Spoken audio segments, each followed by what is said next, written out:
Welcome back to another episode of Three Shields Productions from the Front Lines. Tonight we have another special guest here, Mr. Eric Morrison, the EMS Director for Piedmont EMS. And we are going to let him introduce himself, and then we're going to get into some questions. Go ahead, Eric. Oh, we've always got questions. I have many questions myself, so I appreciate you guys having us here. We're happy to be involved in this. So, as you said, I'm the EMS director here at Piedmont Medical Center EMS. July was actually my 7-year anniversary, which is it's kind of interesting. I think my 3 predecessors in my role actually have less time total combined than the time that I've been here. So, it's been a long time for comparatively to what some folks have stayed in the position. I grew up in Charlotte, went to school at Appalachian, got into EMS and fire when I was a student at Appalachian. So I've actually been involved since 1993 in fire and EMS, which now my staff actually know how old I really am. They can work backwards and do the math. We were just talking, I've got an employee that just started who literally had his 18th birthday this month. And so it definitely makes you feel old to look back and say that, I've been involved in EMS and public safety for 31 years now. So wow. Graduated from Appalachian, came back to Charlotte. I worked in medic for about 22 years full time. I had the opportunity to go to Wilkes County, North Carolina, back towards Boone as the director in 2014. I stayed up there for about 2.5 years as the director, running a county 911 service, and then this opportunity here at Piedmont came open, and so I've been here ever since. Well, we're glad to have you. Well, we're certainly glad to have you. And when you were telling that, I was like, yeah. When we first started talked about having you on, I was like, well, Eric was there when I left. I've been gone since 18. You way outlasted everybody else, with the exception of the original guy himself. There you go. That's right. That's right. It's not a super easy business to be in, for sure. And you talked about working for Medic, which that's a privately owned company, right? So Medic's a different version of a county service. It's called a public utility model. It's set up with the 2 hospital systems kind of cooperating with the county. So It is a government agency. It's just run a little differently. Versus the private sector, which you're in now, which Yes. I imagine is totally different with all that fun stuff. In some ways it's very different. In some ways it's very same. I mean, it's wherever you work, right? The issues are always going to be very similar. How do we have enough people? How do we have enough stuff? How do we pay them what they deserve? How do we get to the calls as quick as we can? How do we provide great care? So those issues are going to be the same pretty much wherever you work. Yeah. Well, talking about enough people or whatever, what does EMS staffing look like now? Sure. So full staff for us, our goal every day would be 13 ambulances during the daytime and 11 ambulances at night. Wow. 12 ambulances at night. See, I keep up with myself here. So we actually have about 170 people on our payroll right now.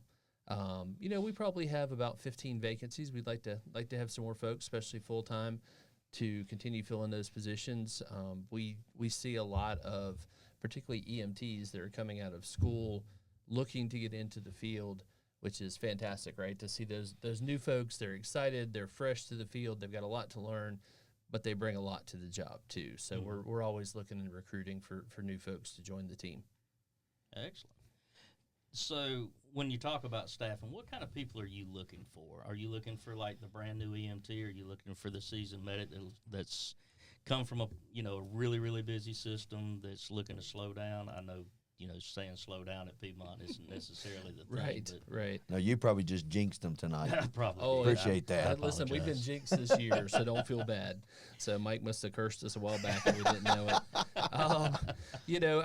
Listen, the thing is, right, any job working with the public, you've got to like what you do. You have to like being around people. If you don't, you're going to struggle, right? Mm-hmm. Because this is a job just like law enforcement or the fire department, where you deal with people all day long. If you're not a people person, you're going to struggle with this job. Not right? a good field to be in. Right, exactly. And so, one of the things that I've been fortunate is that while I've been in this career this long, I've held a bunch of different roles. I've never changed roles because I was burnt out, right? We all know about burnout when we talk about public safety, right? It's hard to get up and go back to work some days and to have that positive attitude. I still love taking care of patients, right? I absolutely do. But the last 3 days I've been out in a row running calls, and that just, I enjoy that. That actually recharges my batteries and gives me the ability to reconnect with what we're supposed to be doing, and hopefully makes me a better leader by trying to do that kind of stuff. But that's what we're looking for, right? Is people that understand the job is to help people. Mm-hmm. Period. Right? Like that. It's that simple. But, we went out and helped a family today that just needed some help moving a patient. They're going through a rough situation at home. It didn't matter, they didn't need IVs, they didn't need medications, they didn't need all this cool, fancy stuff that you go to school to learn about. What they needed was a couple of people who gave a crap about a human being and helped them. That's what they needed. That's awesome. Yeah. What are the hours for your basic shift? Sure. So at this point, all of our crews are working 12-hour shifts. We have times that start at 5, 6, 7, or 8 in the morning and at night. Sometimes we'll put on trucks kind of in the middle, just depending on what, if we're looking for help and somebody's available for part of a day, we'll use them for part of a day. But we try and stick to those 12-hour shifts. Gives you some time off. And It does. And it's, our full-time staff work a rotation where they basically work 4 days 1 week. The next week they'll work 3, gives you every other weekend off. Our full-time staff are either days or nights. They don't rotate. A lot of places do a rotation where you might be 2 weeks of days, 2 weeks of nights, whatever. We typically stick with folks being the same either day or night so they get that consistency. Hopefully you can figure out your home life. You can figure out the other things you got to do in your world. And, crazy thing of trying to sleep every once in a while, too. That's kind of important. Well, it like you say, it's better for them to be able to prepare their personal lives and they can schedule around something because they know where they're at. Right.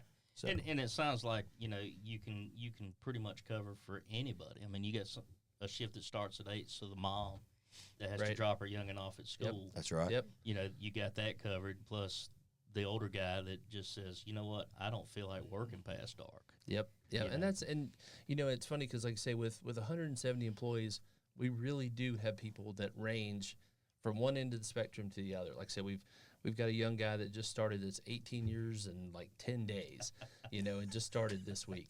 Right. Yeah. I know you guys are like me. Like, that's a long time ago. That's hard to remember being that age. At the other end, we've got guys like Steve Pursley, right? Like, I have to shout him out. Like, Steve's been doing this forever. I don't even want to try and tell you how many years he's been working because I would get it wrong, but it's a long, long time, and the guy keeps coming back. I can say I started there part-time when I was working full-time for the city in 97, and Steve had been there for a minute. Yeah. So. Wow. Yeah. So it's, I want to say he's over 40 years in the field Yeah. at this point, right? Which is just amazing when you think about. And still, when you watch him deal with a patient, it's like it's like he just got out of school. Yep. It's really impressive. Well, That's pretty. And I know you guys talk about the wear and tear of people's personalities and their bodies and everything like that comes along with the job. But that's what makes somebody like Steve so special, right? Is like to be able to continue to do a job that is so physically demanding for such a long time. I mean, one, you really got to love what you're doing, right? To keep coming back to the same job, whatever your job is. To come back 40 years in a row, that says a lot about how you feel about something. Well, it says a lot about his person. Absolutely. Yeah. All right. So, sorry about that.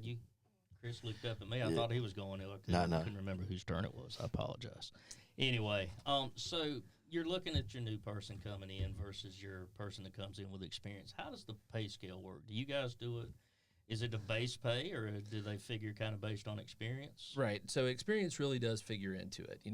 My friends in HR don't like me to quote numbers, because they think I'm going to tell people numbers that are way too big, which, I probably would if they let me. But so they try and keep me in check with that. But yeah, it really depends on experience, right? If particularly those folks that are coming from somewhere else, they've worked in the field, they've been an advanced CMT, they've been a paramedic somewhere, we definitely want those people just as much as we want those brand new folks. And so the ones that have experience, we're going to do what we can to try and work with them, find a number that makes sense, that recognizes the experience they're bringing to the table. Those are folks that hopefully they already have learned a lot. They know what the job's about. It takes less time to get them trained up, right? And then they can go to work and start doing the job. Okay. So you talk about the advanced and the paramedic, and I know there's the basics. So Can you give us just a little snippet of what each one of those kind of does? Sure. So the basic EMT is where most people start out, right? I started out, like I said, I was still in college, went to EMT class at night while I was working on my degree during the day, started a volunteer rescue squad. So basic EMT is really kind of focuses on, sounds funny to say it, but the basics, right? You're learning about how does the body work, how do you do splinting, how do you do oxygen delivery, how do you control bleeding, that sort of stuff, right? So it really is about understanding the fundamentals. You know, most places it's about a 3-month course at your local community college. You know, you go out, you get trained up. It gives you enough knowledge to get started, to be valuable to your partner. You know, I think that a lot of people think about, you know, a paramedic and they have a lot of knowledge, they have a lot of skills, but if you have a great EMT on the truck, it just changes everything as the paramedic, right? I mean, I can remember being a baby EMT, and my partner and I would go on this call, and he's talking to this lady, and you know, she's complaining of chest pain, and he's getting ready to start giving her aspirin and nitro and all the things that we do, all the fancy stuff, right? And he turns around to ask for the bottle, and I'm like, it's in your right-hand pocket. And he's like, what? I said, your nitroglycerin's in your right-hand pocket. I said, I slipped it in your pocket a second ago when you started talking to her. And he was like, whoa, like we're going to get along good, right? But I mean, but it's little things, right? So a strong EMT knows what's going to happen. They may not be certified by the state, right, to do all the things that happen, but that paramedic gets back to the truck and that EMT is like, oh, they're probably going to need this, this, this, and this. So I've got it set up. I've got the medication laying out on the bench seat. I may not have opened it yet, but I've got the things ready that I know my medic's going to need, right? And that is hugely valuable. And then having a great relationship with your partner is huge too. Yeah. You know, you think about, you know, whether it's a cop in a squad car by himself or, you know, an engine company, you might have 3 or 4 guys running around together or 3 or 4 folks riding around the engine company. You know, an ambulance is 2 people most of the time. And you are very much dependent on each other all day, right? Partners are really close and really tight because of that work. And so just having that strong EMT with you makes such a big difference. The advanced EMT, so that is typically another 3 months-ish of class. You're focusing more on skills like starting IVs. You're starting to give some medications. It's starting to develop more of that critical thinking skills about how do I treat this, right? I'm not just providing supportive care. I'm actually trying to start fixing the problem, right? And so that advanced EMT is doing a little more of that stuff. Your paramedic is going to be typically most places a 15 to 18-month program. It's going to really focus even more in depth on anatomy and physiology, understanding how the body works, how medications work, and then you're going to focus on when and why to give them, right? And so that paramedic really takes most of what will happen if you go to a hospital emergency room and you are critically ill. Most of the things that are going to happen in that first 20, first 30, first 45 minutes in that ER are going to happen in the back of that box rolling down down the road at 60 miles an hour, right? I mean, we actually ask a ton of these paramedics, right? We take these 18, 19, 20-year-old kids, they go to school, they have the knowledge in their head, and then we put a ton of responsibility on them. In the hospital, a lot of those decisions are made by a doctor, right?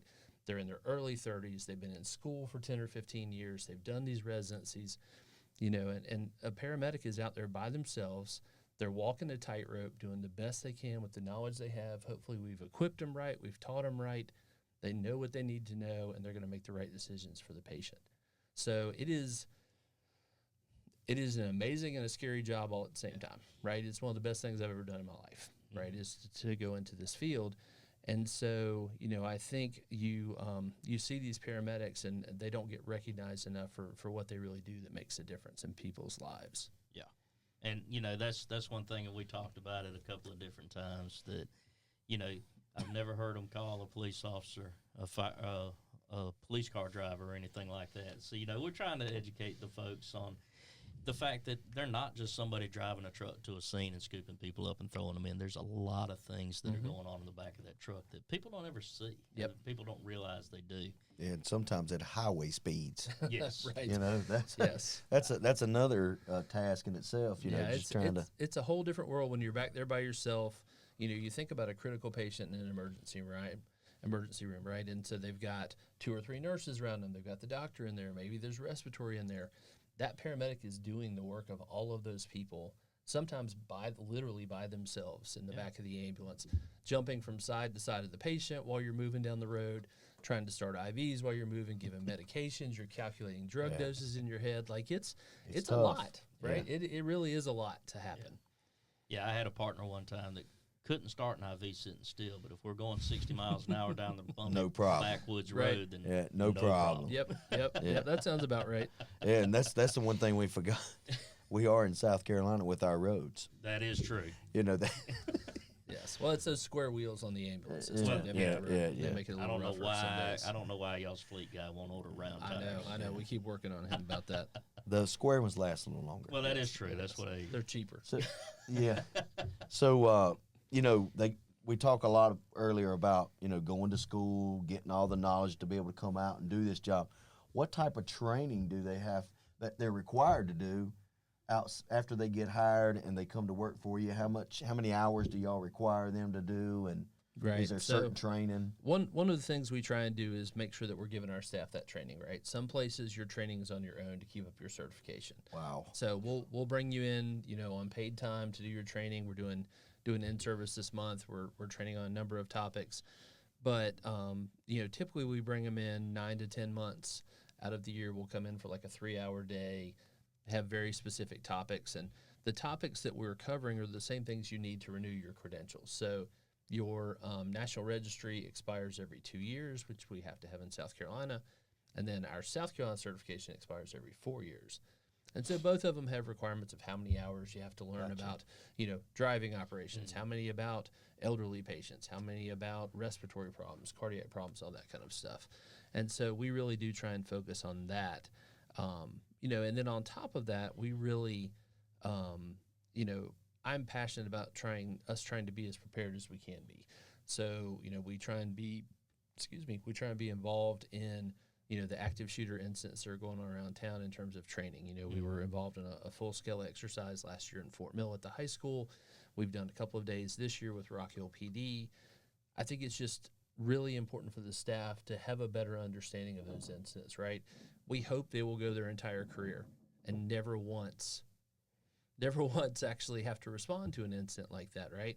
But on the day that you do, your patients need your best. Right. And so our job is trying to make sure that our staff are ready and prepared for that, because those situations are so different, right? It's not just some of the patient care is the same.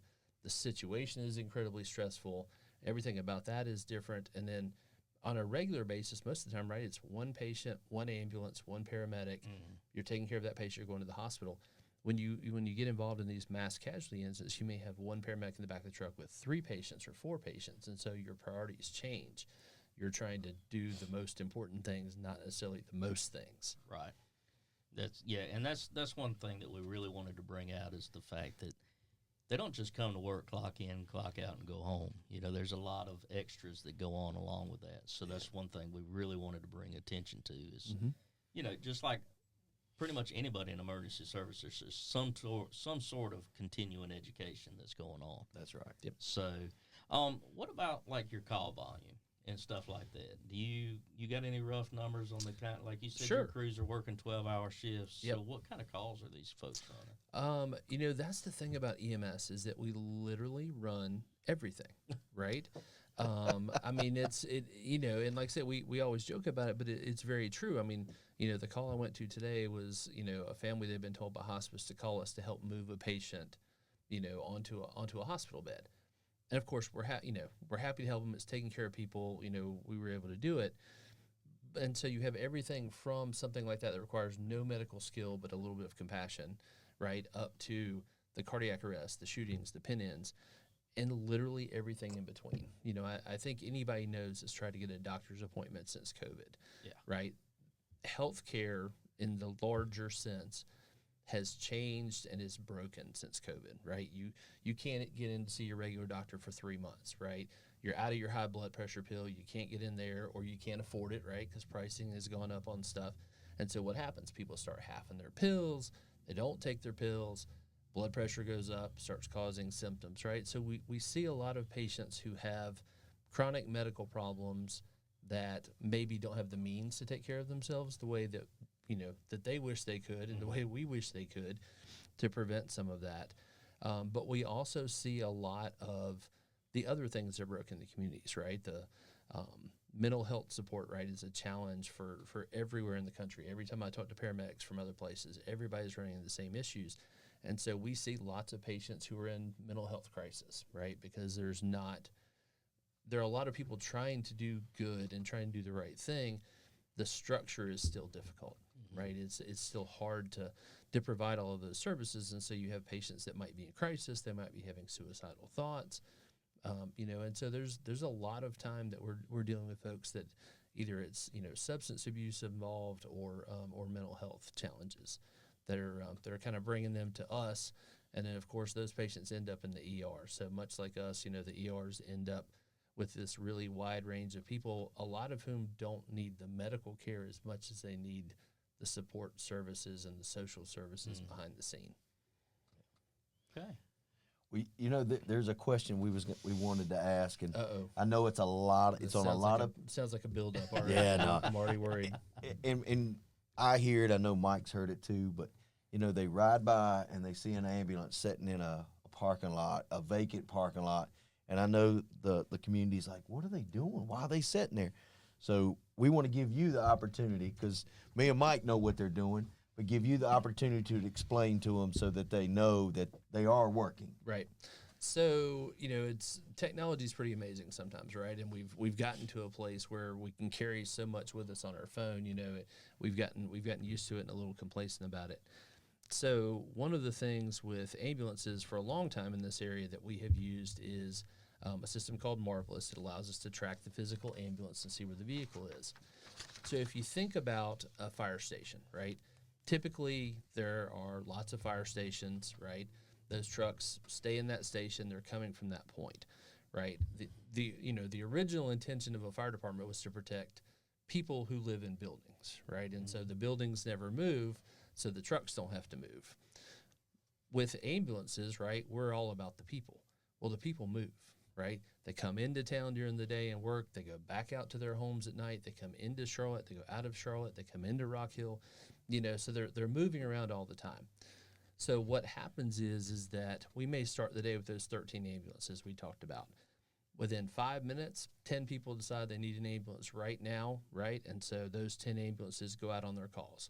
The closest available ambulance gets dispatched to that call, makes its way there, right?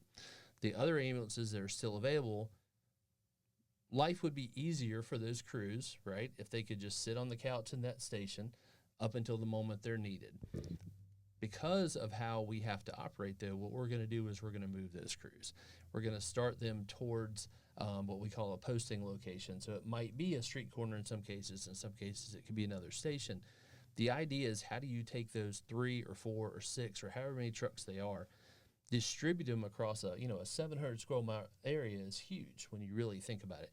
If you've tried to drive from Leslie to Smyrna anytime lately, it feels like you ought to pack a lunch in a suitcase. Yeah. Right? And so we're trying to move those resources and try and pre-position them so that we can anticipate when calls come in, we're going to be able to shorten that response time.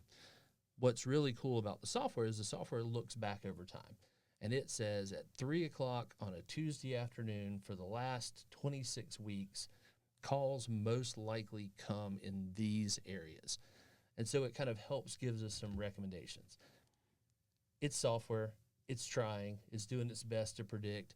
It doesn't mean it's going to always get it right, but it helps us understand that most likely this is where those ambulances need to be so that we can help move them around and shorten response times. Because the goal is to get to people as quick as possible, right? We want to make sure they get the care they need as fast as we can get to them, figure out what they need from there, and get them to the hospital if that's what they need. And obviously it's been working. I mean, the software's been right. Yep. A good bit of the time is because y'all's response times are down, and so that's a good thing. Yeah, sure. Absolutely. I mean, you get out there, and like he said, I mean, if you got a truck sitting in Leslie that's at their station, and inevitably the call is going to come in Sharon, and they're going to be the closest ones. So that makes a lot more sense. Mm-hmm. So let me ask you this, because I know that Mike was in that field for a while, and I know y'all see some bad things, and your EMTs and paramedics go out on these. Do y'all have anything set up to mental health wise to handle some of the PTSD that they might encounter? So, it's funny because us old guys, I think all three of us probably count in that aspect, Yeah. right? Yeah. We survived in public safety for a long time. We didn't necessarily do it the right way. You're right? exactly right. We all have made it to where we are because I suck it up, right? That's right. Yep. On a really bad night, I go home and I have a couple of drinks or more than a couple of drinks, right? If it's a bad enough night. And then the next morning, you get up and you somehow figure out how to do it again, right? I've always joked about EMS and kind of the mental health side of this, right? Is you think about a relationship ends, right? And you put all those memories in that box, and you've got all the souvenirs from that relationship, and you put it in the back of your closet, and you're good. I'm good, man. I'm good. I'm all good. And then one day you're in that closet getting something else, and you knock that box over, and all that stuff falls out. Next thing you know, you're sitting in the floor boohoo, and you're like, what is wrong with me, right? And that's what we do. We don't deal with these things when they happen. And so when they do come out, whew, right, they hit us really hard because they've been hanging out in that closet for 10 years, and they've just been building up steam. It is something that I am super passionate about, right, is trying to take care of our staff. Finding the right answer is hard, right? What is the right answer? Not everybody wants to be taken care of the same way. Not everybody wants, Mike may not want somebody to call him and say, hey, man, I heard you had a bad call. How you doing? How you feel about that? Somebody else may. They may want that, right? They may not need it, but they may like that somebody else calls. So we're trying to figure all that out, right? And so, unfortunately in my career, I probably have known close to 24 people that committed suicide, right, out of EMS. And my goal is to finish my career and never have to do that again with a friend or a member of our staff, right? Or somebody we're involved with. So we're continuously looking at different things. I'm sure we'll talk about it. We've been dealing with some difficult stuff the last month or so, and so we've brought in some outside resources. The state has a number of mental health teams that are available. We've actually been working on some stuff that actually is going to be available on an app for our employees to be able to access anonymously that taps them into some state resources. We've really been working on just setting that up and deploying that here recently. Something that was already in the works, but we really like it because it puts some of the control back in your hands. And everybody deals with things in a different way. That's awesome. I really like that idea, the anonymous thing, because even the roughest and toughest guy, and we can talk about Steve again. Steve's been doing this for so long, and he might want to reach out, but also he feels like, daddy or granddaddy even at this point in his career, because some of these are probably younger than his grandchildren. Sure. But, it gives everybody that equal opportunity to just pick up a phone and say, okay, I got a safe place that I can go to. And that's something that, like you said, none of us had. Yeah. Well, and it's we were from the era, we were from the walk it off era. Yeah. Right. Rub some dirt on it, right? Yeah. I mean, I can remember hearing mamas scream that at baseball games, right? Oh, Rub some dirt on it. Walk Get up. it off. Walk it off. Exactly. And so, folks have, guys that started when we did or ladies that started when we did, I think, some of us, you go home, you just deal with it yourself, or you go home and you have a drink, whatever. Maybe you went to the bar with your buddy, right, and you vented a little bit.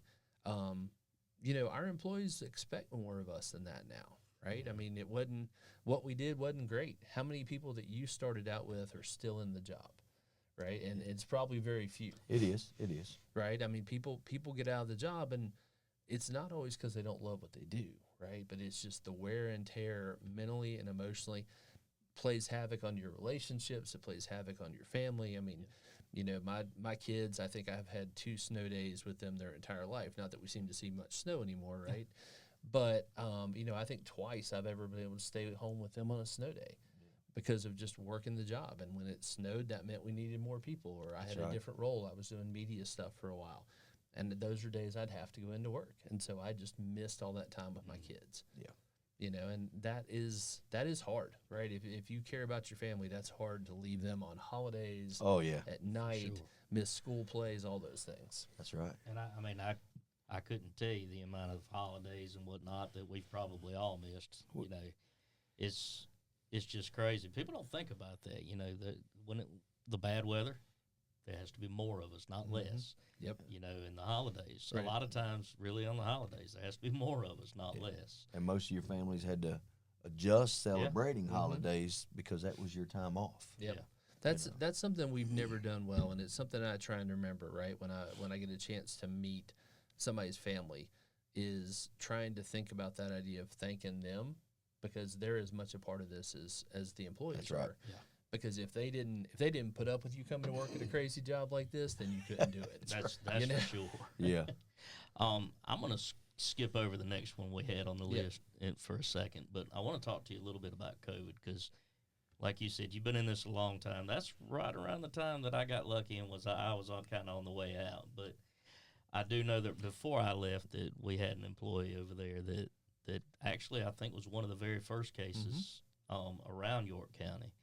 And just tell me, how did that affect you personally and EMS as a whole? You know, I think we've always known there were risks to the job. If you think about it too much, you're not going to come to work, right? But we know that just driving to the call is one of the most dangerous things we do every day. And we get kind of complacent and we forget about that stuff. But when COVID came around, you started thinking about not only am I at risk, but especially in the beginning, right? People were really, really sick. Nobody understood what this thing was, what we were dealing with. And I remember people being really scared, but it was less about scared for me. It was scared for what am I taking home to my family, right? Yeah. Right. My mama's going through treatment for cancer or whatever, right? What am I going to take home to her and get her sick, and is that going to be something she can't recover from? And so all of a sudden, that risk that you take every day just seemed very real because it could affect your husband, your wife, your kids, your mom, your dad, your grandmother, whoever. And so I think that changed things, right? I mean, it definitely made people start thinking differently about it. And it's so funny. I was thinking the other day about right at the beginning of COVID, I can remember standing in the hospital parking lot. The community had showed up, and everybody was sitting in their cars in the parking lot. Parking lot's jam-packed. We had, cops out there directing traffic, and people are flashing their horns and honking, flashing their lights and honking their horns to support the nursing staff and all that kind of stuff.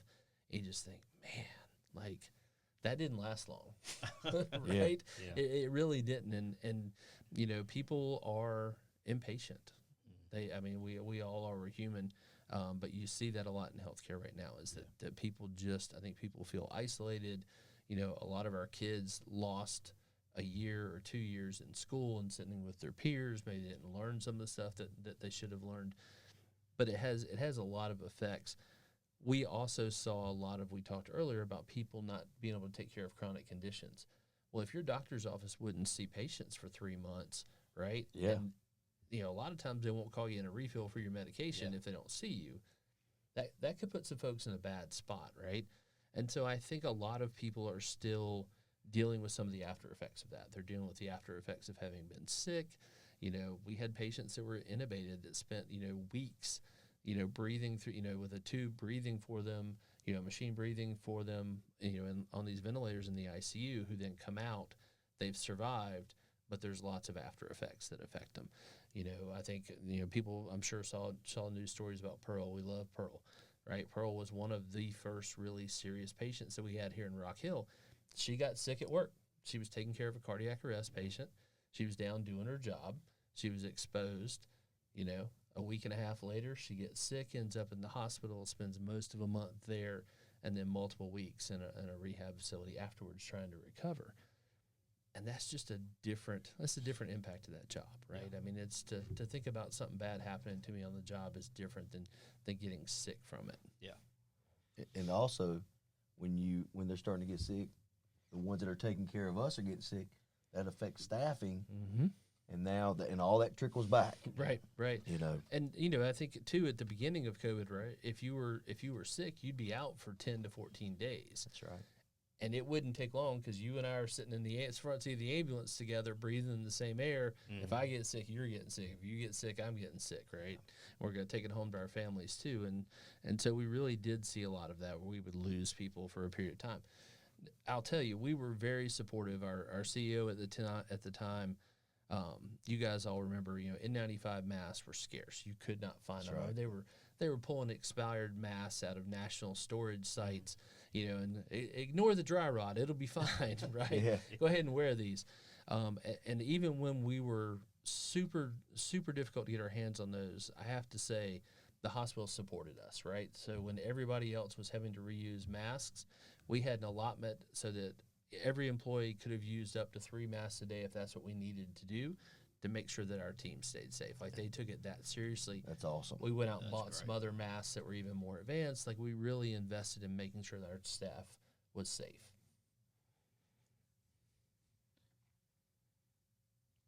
Go ahead. All right. All right. I'm gonna save that one that we skipped over for you. Yeah. I want you. All right. So one thing that we're kind of, and we've been asking this, you know, we asked Michael the same thing with the 911 system. Tell us about just flat out rumors about like EMS that you'd like just to put to bed right now for somebody that's just listening. Sure. Well, I think one of the most common things that people don't understand about EMS in York County is that there is $0 of your taxpayer money supporting EMS in any capacity. So Fort Mill EMS, River Hills EMS are both nonprofit organizations. They survive on billing for services. They charge some for standbys, and then they get donations from the community. So they're getting no tax dollars. Piedmont EMS is funded by the hospital. So when the hospital was sold by York County to the parent company that owns Piedmont, part of the agreement says we have to provide EMS to the county at no cost. So that county contract actually lays out some requirements for us. It tells us when we have to add resources. It tells us what response time criteria we have to meet. So the county is broken up into 4 different response time zones. Within the eastern zone, which is basically everything from Newport east, that's a 12-minute response time, average response time. The Clover Lake Wiley area is an 18-minute average. The town of York is 12 minutes, and the rest of the western portion west of Newport is 20 minutes. So those criteria were set out by other people long before I got here. What I will tell you is that we meet or exceed and always have those response times. Does that mean I'm always satisfied? No, right? If 15 people or 20 people need us at the same time and we don't have enough ambulances, somebody has to wait, and that doesn't make me happy. If it's up to me and I had the magic lottery ticket, you know, I'd have 25 ambulances out there so nobody ever have to wait. Unfortunately, that's not reality, right? It doesn't matter whether we're a county department or whether we're run by a hospital. You're never going to have enough resources to do everything. Right. Just you think about the fire department during a storm, right? All those tree limbs start coming down, those roads get blocked, stuff gets flooded. The fire department runs out of guys, just like we do. And so, you know, we want people to understand that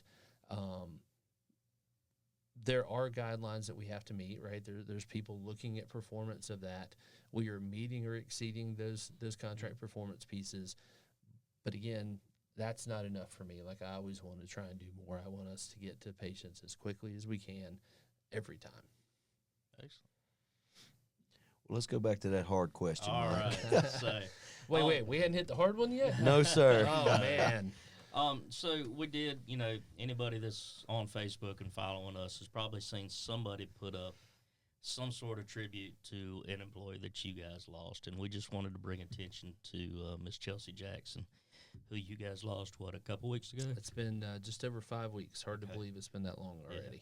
Yeah. So we just wanted to give you an opportunity to just kind of speak on her and what she meant to the organization and just kind of what a tight-knit group you really have, because from all the people that I'm still in contact with, y'all really stepped it up to take care of her family and each other. You know, that's awesome. Yeah, it's amazing. And I mean, we try, right? At the end of the day, it's something I have to keep reminding myself and reminding our team is ultimately her family has suffered this loss. We all have suffered a loss. We've tried to do our best to be there and support them. You know, I pretty much knew within a couple of hours of the incident happening. We were trying to make sure that they had what they needed. You know, we got groceries delivered to them on the first day. One of our district chiefs, Nikki McClear, set up a food train to make sure they had enough food. And I think we probably, you know, filled the house full of food because people want to do something. And so being able to do something makes you feel useful. It makes you feel like you've been able to give back. And so a lot of people were trying to do that. There was fundraising that was going on. for different things. You know, Daniel Thomason, another one of our district chiefs, sold memorial bracelets. We've had another group that put together a T-shirt and sold those, and so there's been lots of things with the proceeds going back to her family.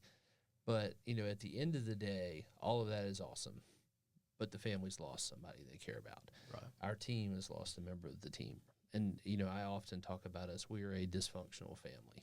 Just like families, we fight, we pick on each other, we mess around, but we care about each other. And, Chelsea was one of those really unique people who could affect those around her in a really positive way.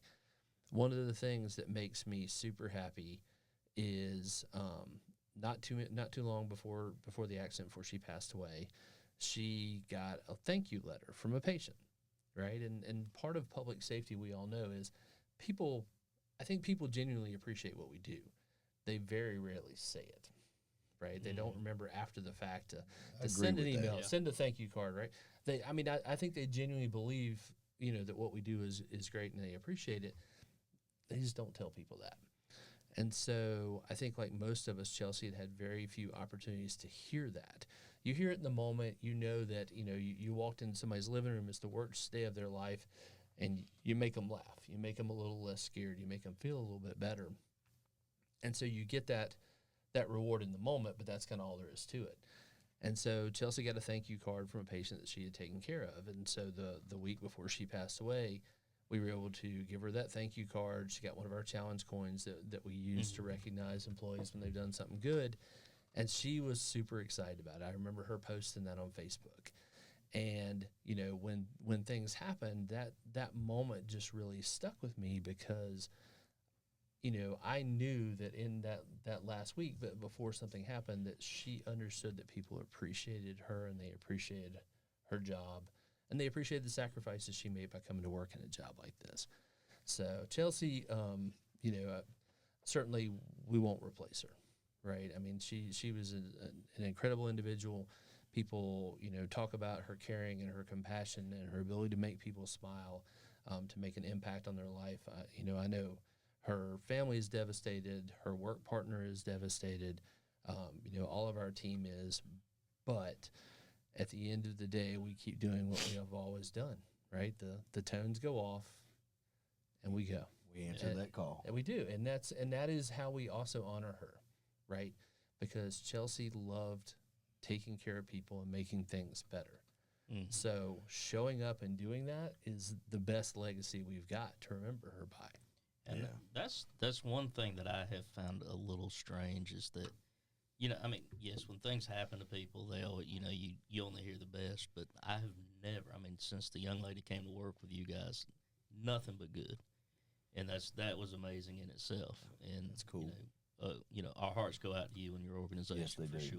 Yeah. I shouldn't fail to mention we were really fortunate. We had a lot of offers from outside agencies to help us. We probably had offers. We could have deployed 12 to 14 outside ambulances.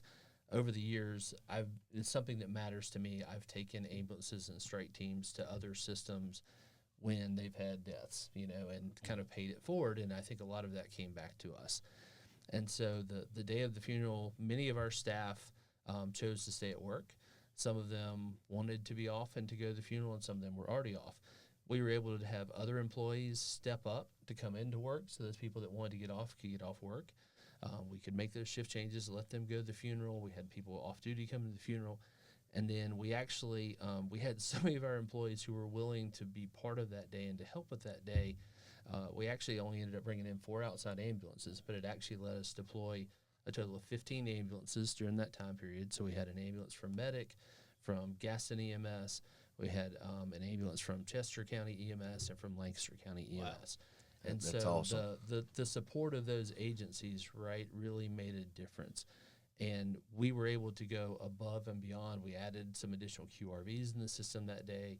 And so we were able to have this funeral, do all these shift changes, make sure that people got to say goodbye and to honor her and to remember her on what is the second busiest day that I know of ever in our system. Wow. And we still managed to make all of that happen and take care of those patients. And that to me is something that we're really proud of. We really appreciate the help from those outside agencies. You know, we couldn't have done it without them, and it makes a big difference. Eric, this is the time when we give you the floor again. Is there anything that you would like to tell the listeners that's out there in our community that you would love for EMS to get out there to them? Sure. The simplest thing I think is something we talked about a minute ago, right? Just saying thank you to people. It means a lot. You know, we're not looking for people to send you cards all the time and to buy your lunch and that kind of stuff. But I can think of probably 3 or 4 times in my 30-year career where I've been in a restaurant and somebody has picked up the tab for me. It just blows you away because you don't expect it, right? Yeah. I come to work, I do a job, I do the best I can, I try and make a difference in somebody's life. I'm not expecting that. And so I think people underestimate how meaningful that really is to do something like that. You know, on the other side is, you know, 911's for emergencies, my friends, right? Like, you know, we're trying to do our best to take care of all the people that need us. And there are a lot of times, you know, that we get calls for things. And, you know, we understand the healthcare system is challenging, right? It's hard to get in there. But there are a lot of folks that, you know, you'll show up at the house and they'll walk to the front door to meet you with their bags packed, and 4 relatives will follow in 4 different vehicles while you drive to the hospital with them in the back of the ambulance with you. So, you know, we are here. We are going to take care of our community. That is what we're here for. That is what our jobs are. At the same time, we need people to help us. If you don't really need us, don't call us. Fair enough. Because if we're with you and you don't really need us, then somebody else may need us and not be able to get us, or may not be able to get us as quickly as what we would want to be able to get to them to provide the care they need. For sure. Yeah, I agree with that. So. Yep. Eric, thank you very much for coming on with us today. I mean, we greatly appreciate you coming on. It's been a pleasure having you here, and hopefully somebody out there has said, okay, well, that makes a little more sense.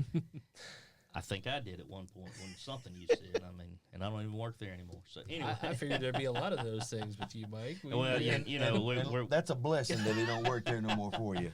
No, it's not. I figured he was going to bring me some barbecue today. I'm a little disappointed. I was told it was a bribe. I got you. I know a guy. Okay. But we really appreciate you being here and taking some time out of your day. Yes, sir. We did get you out of driving in rush hour traffic to home today, so at least there's that. There you go. We greatly appreciate you coming on, and for all of those guys out there that are watching this, we just humbly ask that you keep sharing our stuff. Like us on Facebook, subscribe and follow us on YouTube. Yep. And we got some more platforms that we're working on getting on right now. Again, like I said, thank you so much, and we'd love to have you back in the future, or maybe some of your folks to just kind of drill a little bit and see how they're doing. Sounds good. We appreciate it, and thank you guys for trying to spread the message and just give people a better understanding about public safety and what folks are all about and what we're doing. Thank you, Eric. Thanks a bunch, Eric.